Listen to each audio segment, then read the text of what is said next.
একজন রাজনৈতিক ব্যক্তি যার নেই ন্যূনতম খেলাধুলার রেকর্ড, সে কিনা ফুটবলারদের পিটিয়ে তুলতেন ছাল, মাঝে মধ্যে পুরো দলকেই ভরে দিতেন কারাগারে। নেতার ছেলে হয়ে তিলে তিলে শেষ করলেন ইরাকের ক্রীড়াঙ্গনকে। সেই এক ধাক্কায় বিশ্ব ক্রীড়াঙ্গনে 4 দশক পিছিয়ে পড়ল ইরাক। দল ব্যর্থ হলে উদয়ের নির্যাতন কতটা বীভৎস হতো তার একটা প্রমাণ মেলে ২৯ বছর আগের এক ঘটনায়। কাজাখস্তানের বিপক্ষে হেরে আসা ইরাক ফুটবল দলটাকে শাস্তি দিতে গিয়ে পুড়ে দেন কারাগারে। খবর পেয়ে তদন্ত কমিটিও পাঠায় ফিফা। অবশ্য তখন ভয়ে কেউ কিছুই বলেনি, কিন্তু সত্য তো আর চাপা থাকে না। সময় বুঝে সেই দলটির সদস্য শাহরার হায়দার ESPN-কে বলেন কতটা ভয়াবহ ছিল সেই সময়।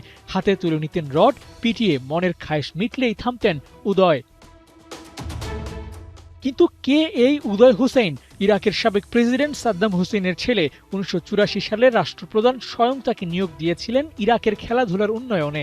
বাবার দেয়া ক্ষমতার অপব্যবহার যাকে বলে, তার সব কোটাই পূরণ করতেন তিনি। উদয়ের কাছের লোকেরাই ওর নৃশংসতার কথা বলেছেন।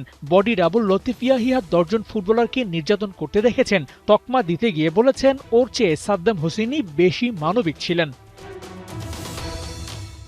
উদয়ের আমলে ফুটবলের হাল কতটা বাজে ছিল তার একটা সাক্ষী দিয়েছেন ওই সময়ে ওর ক্লাবের কোচ আবিদ কাদুম। ৬০-এর দশকে ইরাক যে মানের ফুটবল খেলত তার ধারে কাছেও ছিল না উদয়ের আমল। ইরাকের ক্রীড়াঙ্গনকে ধ্বংস করে দিয়েছেন প্রেসিডেন্ট পুত্র। ২০০৩ সালে উদয়ের পতনের পর ঘুরে দাঁড়ায় ইরাকের ক্রীড়াঙ্গন। সরকারি বিনিয়োগ আর অপ্রয়োজনীয় হস্তক্ষেপ এড়িয়ে নতুন নেতৃত্ব পায় তারা। খোলস ছেড়ে বেরিয়ে বছর চারেক পরই ইরাক জেতে ২০০৭ এশিয়ান কাপ। এরপর আর পেছন ফিরতে হয়নি।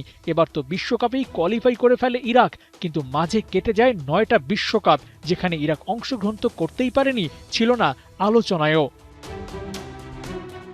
আবু নাইম, ৭১।